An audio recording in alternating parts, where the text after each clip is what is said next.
J'essaye de...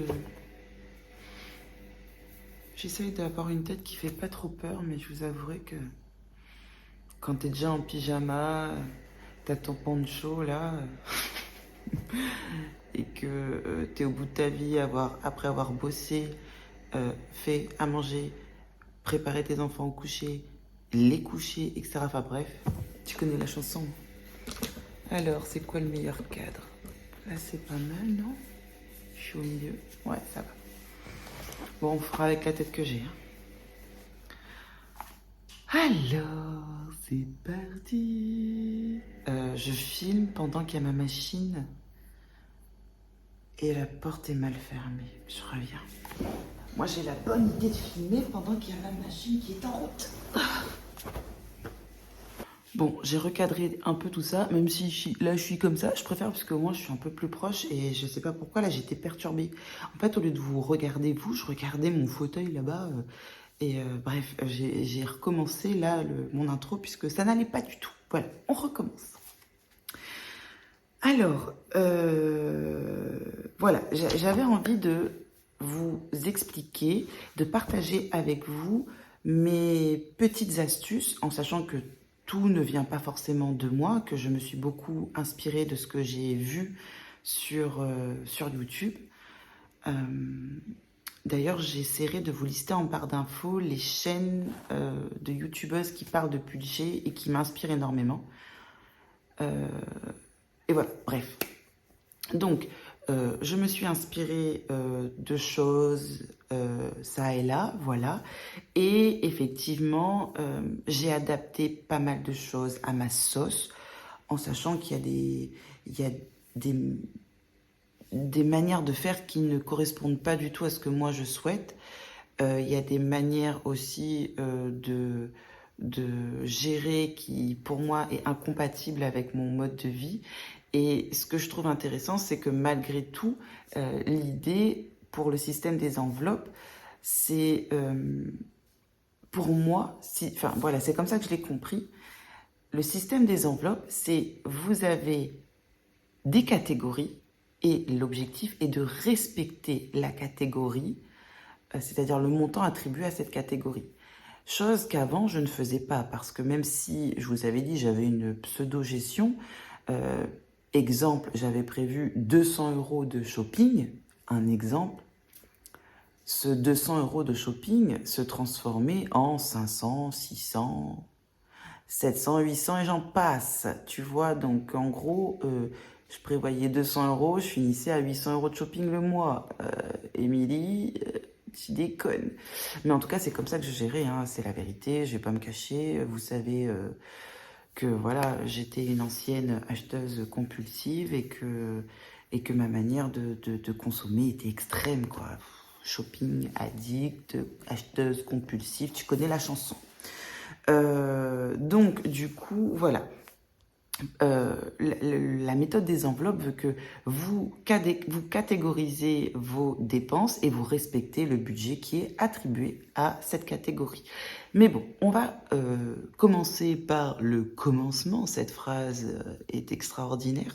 Il faut savoir que le système de gestion par la méthode des enveloppes demande extrêmement d'investissement, demande énormément, pas extrêmement, c'est pas français, demande énormément d'investissement et demande énormément de temps et de rigueur. Et c'est vrai que pour quelqu'un qui n'a pas envie de passer énormément de temps à le faire, c'est compliqué. Je vous avouerai que moi, tous les jours, je m'accorde du temps, je suis tellement à fond et puis franchement, c'est un casse-tête chinois. On a perdu tellement de revenus qu'il faut que je joue à Tetris, mais avec mon budget. Avec mon petit budget. Je dis petit parce que voilà, j'ai été sincère avec vous. Nous avons perdu énormément de revenus. Petite nouveauté, c'est que mon mari est au chômage. Et pour rajouter un peu de piment à tout ça, un peu de suspense à tout ça, voilà, le Pôle emploi nous met des bâtons dans les roues par rapport à ces allocations chômage. Enfin bref, c'est malheureux. Franchement, c'est malheureux. Le système est malheureux. Mon mari a toujours bossé. Il a jamais abusé d'alloc chômage. Il a jamais abusé du système. Il y a des gens qui abusent du système, qui te disent, moi, je bosse 6 mois et 6 mois, je reste ma case. Voilà. Et ben, mon mari, voilà, il est pas comme ça et il a toujours bossé. Et aujourd'hui, on lui sort, oui, mais par rapport à votre précédent travail, donc l'avant dernier, et le dernier que vous aviez, le dernier poste que vous avez, non, mais en fait, il manque 35 heures. Attends, meuf, tu dis à quelqu'un qui a bossé pendant 15 ans, qui n'a jamais été au chômage, qui n'a jamais profité de quoi que ce soit, tu lui dis qu'il lui manque 35 heures? Putain de merde, quoi. Enfin, ça me fait halluciner. Et tu te dis pas qu'il... Bah, ce mec-là, il a toujours bossé, il a jamais profité du système. Peut-être que bah, lui, il mérite qu'on lui verse ses allocs chômage, qu'on prenne le côté humain, qu'on se dise mais c'est un père de famille, il a des crédits, des factures à payer, des enfants à nourrir. Enfin bref, tu lui sors mais il manque 35 heures. Enfin bref, c'est... Voilà, c'est heureusement que la pro de gestion de budget que je suis aujourd'hui arrive à trouver des stratégies pour, d'une, ne pas être à découvert, de deux, épargner, mais je vous avouerai que c'est avec des sacrifices qui sont énormes, énormes, énormes, énormes. Et je me dis franchement, mon chéri, il mérite pas ça, quoi. Un minimum de reconnaissance de la part de la société. Et en France, pour effectivement, hein, peut-être des gens qui ont abusé dans le passé, je trouve qu'aujourd'hui, les... ah bref, des fois quand tu regardes le critère qui correspond à, à l'attribution des allocations chômage, tu te dis non mais bientôt on va te dire oui mais ça va dépendre si c'est la pleine lune, si les marées sont hautes ou basses, si le kilo de tomate a baissé ou augmenté, si... Ben bref quoi, franchement... de dire à quelqu'un qui a bossé toute sa vie, il lui manque 35 heures pour bénéficier des allocs chômage, c'est abusé. Franchement, c'est abusé. Bref.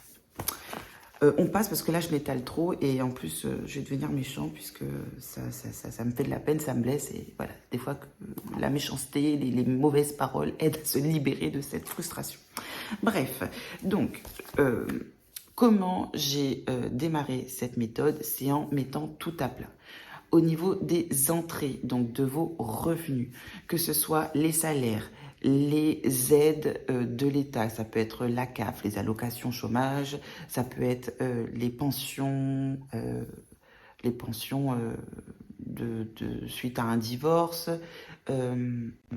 les pensions d'invalidité, etc. Enfin bref, peu importe, il faut lister toutes vos entrées d'argent. Ensuite, une fois que vous avez fait ça, il faut lister toutes vos dépenses en les catégorisant avec une liste de dépenses fixes et une liste de dépenses variables.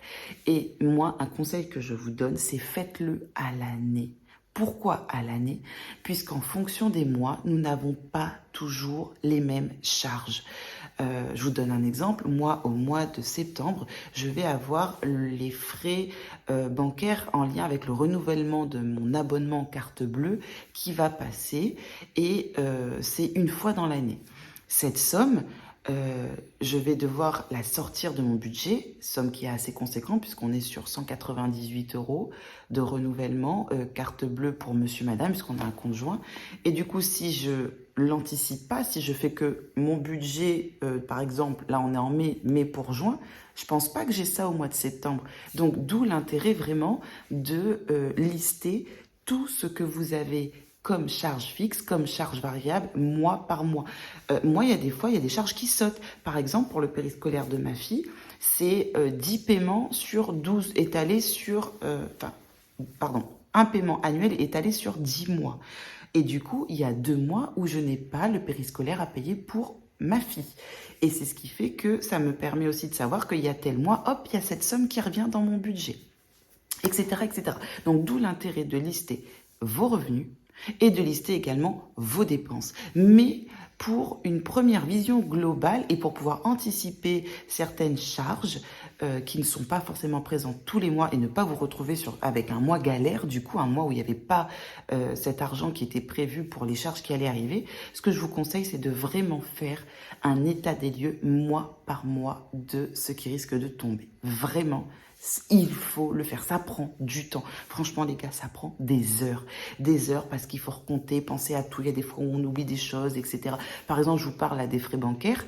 Moi, j'y ai pensé peut-être 2 mois après avoir commencé la méthode des enveloppes. Donc vous voyez, c'est pour ça que ça ne se fait pas en un seul jour et que vraiment, petit à petit, il faut penser à ce qui pourrait éventuellement avoir à payer. Ensuite, il faut se fixer des objectifs. Et moi, c'est ce que j'ai fait. Vous savez que quand j'ai commencé, pourquoi j'ai commencé à m'intéresser au système des enveloppes? Parce que tout simplement, j'avais des grosses sommes d'argent à mettre de côté et il fallait que je trouve une solution. Et je ne savais pas en plus que dans la foulée, mon mari allait perdre énormément de revenus. Donc, cette méthode m'a sauvée d'une catastrophe. Je pense que si j'avais continué dans mes délires d'achat passés, aujourd'hui, mais j'aurais été dans un gouffre financier. J'aurais fait exploser les autorisations de découvert, etc., etc. Enfin, ça aurait été catastrophique. Et le fait de m'être fixé des objectifs me permet également de savoir combien je souhaite épargner par mois pour pouvoir atteindre ces objectifs. Le but étant quand même de combler mes besoins primaires. Je ne vais pas me sacrifier sur la bouffe. Il faut que j'ai de quoi manger de manière équilibrée. Pareil pour mes enfants. Donc voilà, il y a des choses auxquelles je ne déroge pas, je ne sacrifie pas parce que c'est la base. Après, vous allez voir qu'à côté de ça, il y a beaucoup de choses sur lesquelles j'ai tiré un trait, et ce pendant plusieurs mois, voire même une année entière, parce que pour moi, c'était une manière d'atteindre plus vite mes objectifs. Après, c'est mon choix. C'est moi qui ai décidé de le faire. Vous n'êtes pas obligé, vous, de vous sacrifier comme moi je le fais, parce que ça peut être très mal vécu, c'est très frustrant. Je vous avouerai que pour moi, ce n'est pas facile tous les jours, mais c'est comme ça que moi, j'ai décidé de le mener. Voilà, tout simplement, c'est mon choix à moi. Après, il y a des personnes qui vont vous dire, moi, je peux pas. Je peux pas faire comme toi, franchement, t'es une malade. Tu fais comment? Tu n'as plus de shopping, t'as plus de loisirs, t'as plus de resto, t'as plus de... Bah, oui, mais c'est mon choix. Je le fais parce que je pense que c'est nécessaire pour rattraper quand même 10 ans de mauvaise gestion. Il faut bien que je parte de quelque chose. Alors effectivement, se restreindre pendant 1 an, ça peut être très très lourd, ça peut être très compliqué, mais on est déjà à 4 mois sur 12 et franchement, je m'en sors très bien. Même si je vous l'accorde, ce n'est pas facile tous les jours. Je suis tellement contente de voir que mes objectifs que je me suis fixés depuis le commencement de cette méthode se déroulent à la perfection, que du coup, je vais rester sur mon objectif de me sacrifier pendant 1 an sur des achats que je considère inutiles, qui ne vont pas changer grand-chose à ma vie, et voilà, et histoire d'atteindre plus vite mes objectifs. Ensuite, le quatrième point, c'est quand vous attribuez un budget à une catégorie, il faut respecter ce budget. Chose que je vous ai dit, moi je ne faisais pas avant. Je me donnais, je sais pas moi, un budget de 100 € pour les sorties, restaurants, etc. À la fin du mois, on était à 200 € de resto ou de... Quand je dis resto, moi, j'inclus tout, hein, c'est le fait de manger à l'extérieur. Les Anglais vous disent eating out. Voilà, vous voyez tout ce qui est eating out. Et du coup, si j'avais, je sais pas, 80 ou 100 €, j'étais déjà à 200, 250, voire 300 €. Enfin, c'était abusé, franchement.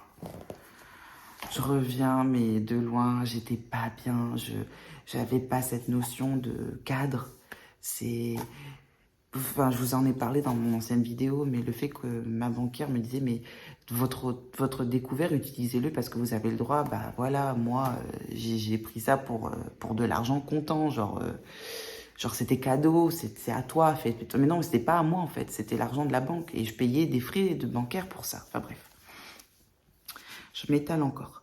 Donc, vraiment, quand vous vous attribuez un budget, quand vous vous attribuez une enveloppe, vous respectez. Vous respectez. Il n'y a plus, t'achètes plus, t'attends le mois prochain, t'avais pas qu'à tout dépenser tout de suite. Et, enfin, en tout cas, moi, maintenant, c'est comme ça que je le vis. Et des fois, c'est dur parce que, voilà, des fois, tu te dis, bah, oh, j'aurais pu faire durer un peu le plaisir. Mais après, je me dis, écoute, t'avais telle somme dans telle enveloppe, t'as tout utilisé, tu te démerdes maintenant. T'attends le mois prochain. Voilà. Si le mois prochain, en plus, il y a dans cette enveloppe, parce que des fois, t'es pas sûr que tu puisses remettre dans ton enveloppe. Je vous donne un exemple. Moi, ce mois-ci, j'avais une enveloppe shopping. Mon enveloppe shopping est vide. Et puis de toute façon, c'était prévu. La somme que j'y ai attribuée, c'était, voilà, mon mari avait besoin de vêtements. Et voilà, c'était prévu qu'avec cette somme, on lui achète quelque chose. Bref, tout est parti. Je me suis dit, bon, bah, j'attendrai le mois prochain. Voilà, complications, pas d'alloc chômage, voilà, gestion ric-rac, ric-rac, enfin budget ric-rac, ric-rac. Donc du coup, le mois prochain, je sais que je n'ai pas de budget shopping. C'est chaud. Mais tant pis, j'avais un budget shopping, j'ai dépensé mon budget shopping ce mois-ci, il n'y a plus rien. Le mois prochain, je n'aurai pas de budget shopping, c'est comme ça, c'est pas autrement. Par contre, en juillet, il y a un budget shopping. Et là, ça fait plaisir de nouveau. En espérant que mon mari ait ses allocs chômage. Sinon, il n'y aura pas de budget shopping non plus au mois de juillet. Mais bon, tant pis.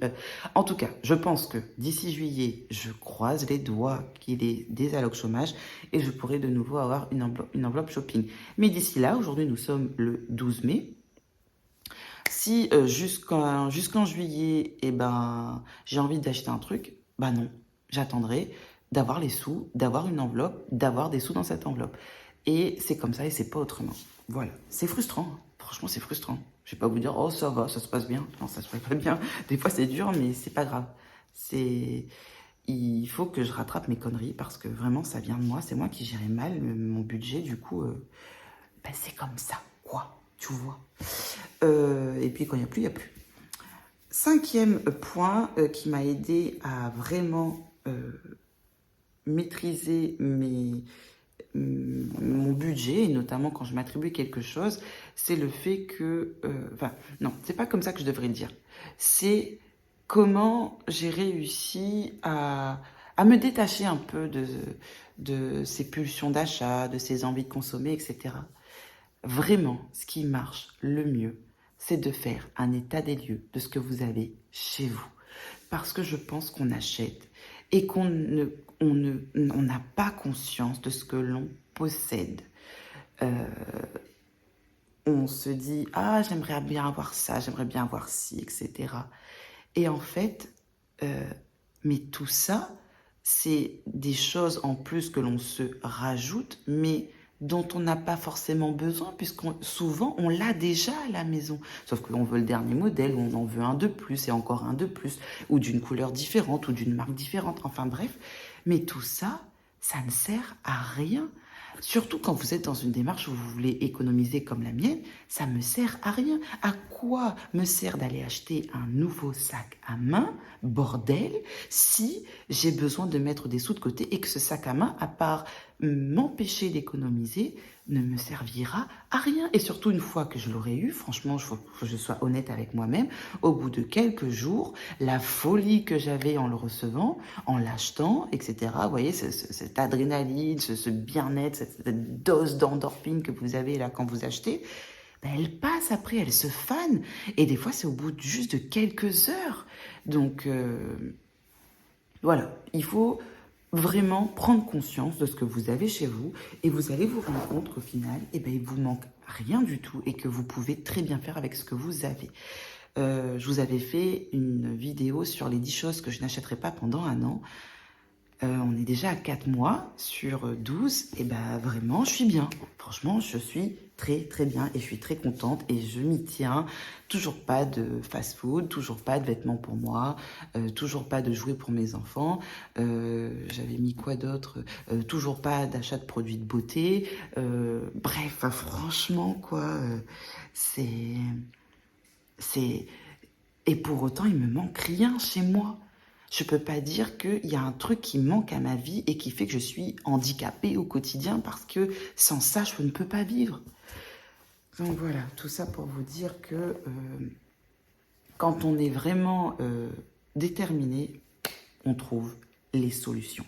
Et prenez conscience de ce que vous avez chez vous, dans vos dressings, dans votre frigo, dans votre garde-manger, dans vos placards. Vraiment, c'est important parce que même pour la bouffe, on a tendance à acheter, à stocker. À quoi ça sert? À quoi ça sert? Moi, j'ai totalement revu ma manière de gérer, ne serait-ce que gérer mes courses. Avant, j'achetais. Et même s'il y avait, j'achetais. Et je me rendais pas compte qu'en fait, ça servait à rien. Parce que des fois, ces trucs restaient pendant des mois dans mon congélo ou des boîtes de conserve qui restaient pendant des mois dans mon placard. Et pourquoi faire? Si j'ai besoin, j'achète. Quand il en manque, hop, je le mets dans ma petite liste de courses de la semaine suivante, j'achète. Dans tous les cas, depuis que je gère mes courses à la semaine, je ne manque de rien. Il m'est jamais arrivé de me dire oh, qu'est-ce que je vais manger? Bah si, des fois je me dis oh il me manque ci, il me manque ça, mais c'est pas grave, j'ai autre chose, donc je fais autre chose à manger. Bah vraiment, on se crée des propres phobies. Là, je regardais la pénurie avec ce truc il manque de l'huile, quoi. Enfin, ça ne devrait pas arriver, ça ne devrait pas arriver. Les gens n'ont plus de bon sens, en fait.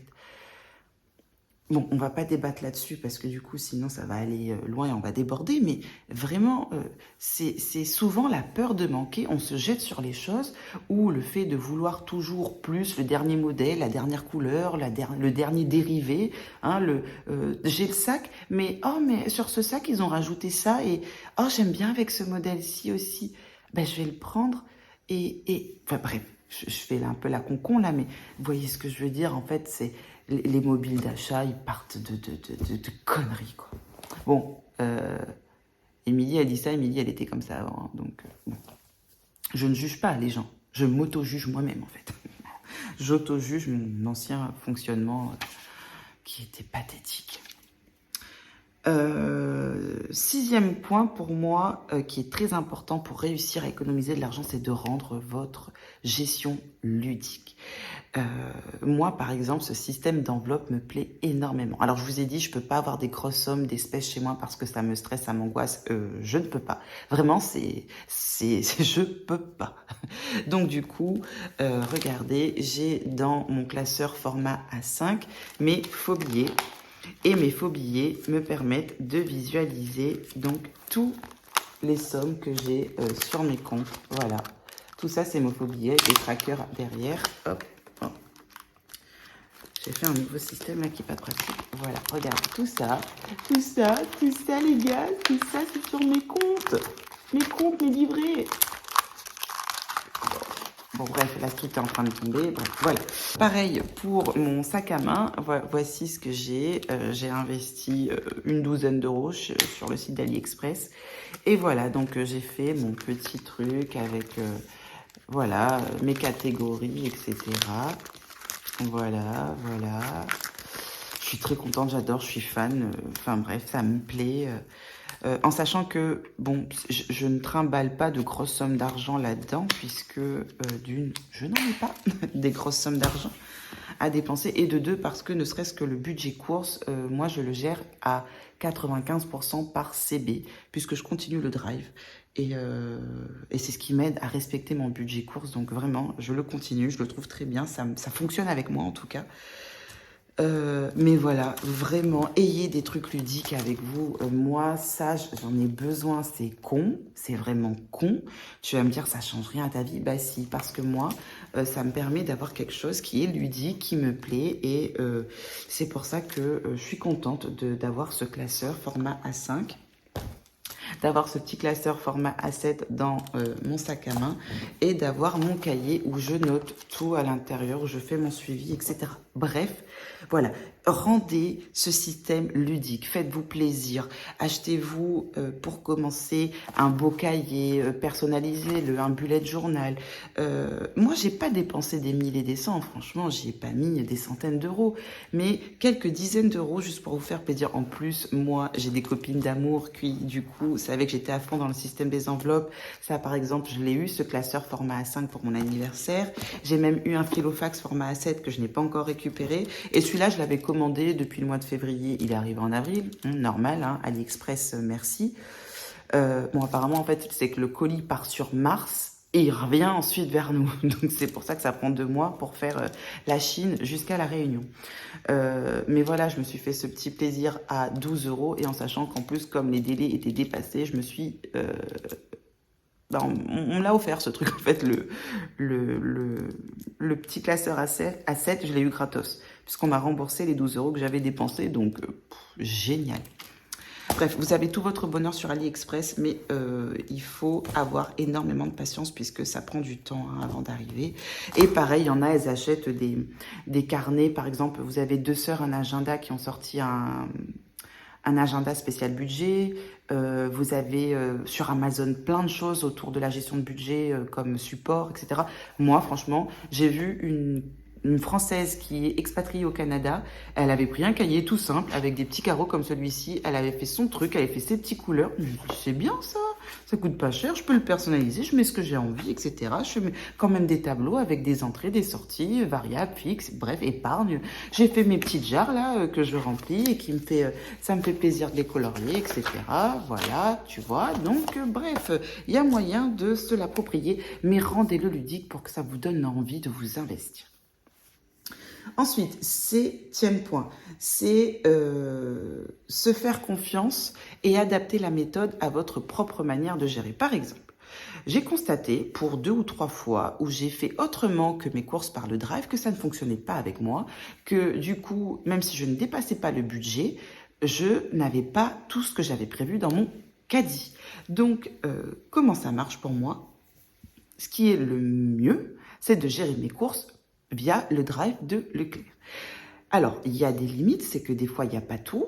Mais quand il n'y a pas tout ce qui manque, alors soit je vais chez Leclerc même et je vais voir ce qu'il y a, puisque franchement, à La Réunion, pour moi, le moins cher, ça reste Leclerc. On a beau dire, Carrefour, c'est cher. Run Market, c'est cher. Leader Price, c'est devenu très, très cher. Enfin bref, pour moi, aujourd'hui, le bon compromis, Auchan, je connais pas du tout, j'y vais jamais.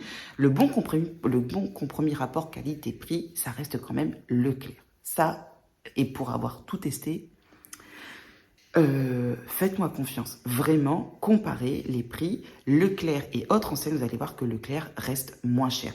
Et même s'ils sont plus chers sur un article, les autres à côté sont pas beaucoup moins cher, mais moins cher. Du coup, vous vous y retrouvez. Et malgré tout, votre caddie vous coûtera moins cher chez Leclerc que ailleurs. Je ne suis pas payée par Leclerc pour vous le dire. Moi, je le dis pour les bons plans, pour celles qui vivent à La Réunion. Et peut-être qu'en métropole aussi, c'est pareil. Leclerc, c'est ce qu'il y a de moins cher. D'ailleurs, dites-le moi dans vos commentaires où vous faites les courses. Après, nous, ici, voilà, on n'a pas Lidl. Il y a des choses qu'on n'a pas, etc.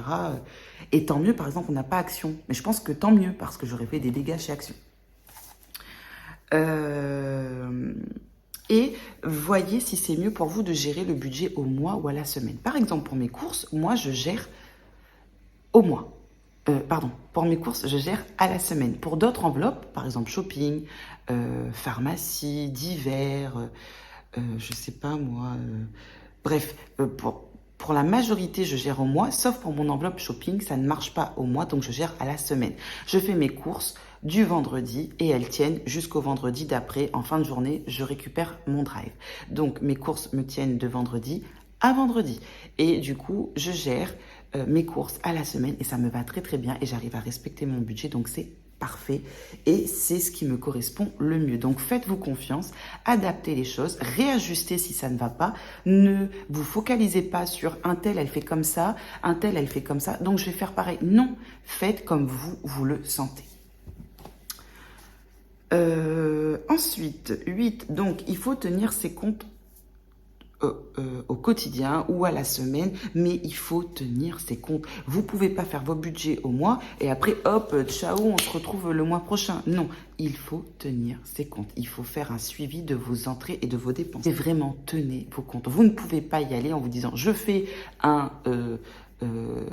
Je pose mes comptes, enfin mes entrées, mes sorties fixes, mes sorties variables en début de mois et puis on fait le point à la fin du mois. Non, vous devez tenir vos comptes, soit une fois par jour, une fois tous les 2 jours, une fois par semaine, mais tenez vos comptes. C'est la seule manière d'être à l'euro près, à savoir où est-ce que vous en êtes et ce qu'il vous reste. Ça, c'est super important, chose que je ne faisais pas avant.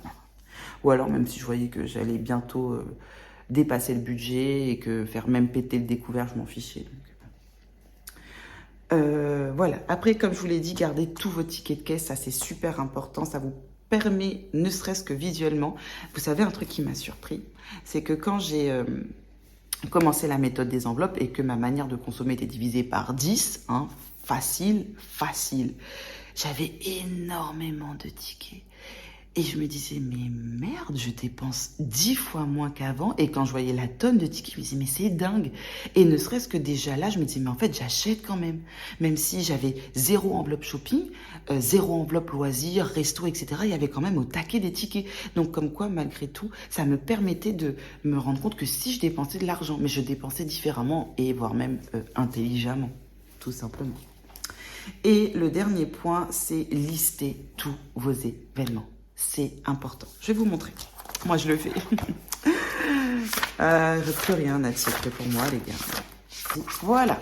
Les anniversaires, j'ai tout listé, d'accord? J'ai même listé le petit rappel, fête des mères, fête des pères, et j'ai rajouté pour la mère en mai, pour le père en juin. Voilà. Et j'ai mis donc par mois, de janvier à décembre, tous les anniversaires. Franchement, il faut le faire, c'est super important. Et il y a des mois où vous vous dites, waouh, ouais, faut mettre un peu de sous de côté quand même, hein. Il y a des cadeaux à faire, quoi. Et moi, comme j'ai envie d'anticiper les achats et j'ai pas envie de dépenser dans le vide ou avoir des imprévus, voilà, c'est comme ça que je fais. C'est pareil, regarde, Noël, tu vois, j'ai fait ma liste, j'ai mis le budget attribué, hein, 1000 €, et voilà, j'ai ma liste des cadeaux.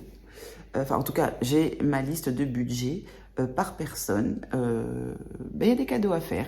J'ai attribué un budget de 1000 €, mais il y en a qui diront que c'est énorme, il y en a qui diront, ben, moi, je fais péter les 1000 €. Mais peu importe, chacun attribue le budget qu'il souhaite, le nombre de personnes à qui il souhaite faire des cadeaux. Moi, je fais des cadeaux autant aux enfants qu'aux adultes.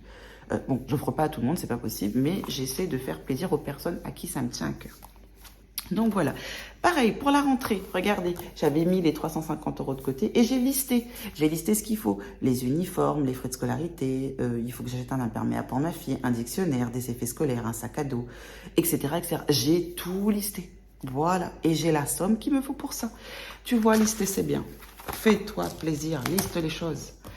Et lister vous sert vraiment à anticiper en fait les achats, vous permet de prévoir, d'économiser le temps que cette date, ce mois arrive, et c'est ce qui marche pour moi. Donc voilà, purée, je parle beaucoup, en plus je suis décoiffée, je ressemble à rien, mais on s'en fout. Voilà, j'avais envie de partager tout ça avec vous et vous montrer comment moi je m'y suis prise et comment j'ai réussi en sachant que vraiment à partir du moment où je me suis attribué une enveloppe ou si je ne me suis pas attribué de budget pour une ou une autre catégorie dans le mois, c'est respecté. J'ai tant d'euros, je respecte. Il n'y en a plus, j'achète plus. Ensuite, je n'ai pas pu ce mois-ci pour X raison avoir cette enveloppe parce qu'il manque des sous, parce qu'il y avait autre chose à financer. C'est pas grave, je n'achète pas, j'attendrai le mois prochain ou le mois d'après. Mais c'est comme ça que ça marche et c'est comme ça que j'ai réussi réellement à économiser plus de 6 000 € en 4 mois. Donc vous voyez, c'est un travail mental, c'est une rigueur, c'est une discipline. Et si moi j'y arrive, tout le monde peut y arriver. Après, vous n'êtes pas obligé de le faire de manière aussi drastique, draconienne, ce que tu veux, hein. Voilà, moi c'est parce que j'ai des objectifs que je dois atteindre au plus vite. Mais vous n'êtes pas obligé d'être aussi radical que moi. Vous pouvez le faire de manière laïque, quoi. Voilà. En tout cas, j'espère que cette vidéo vous aura plu. Plein de gros bisous et je vous dis à très bientôt. Ciao!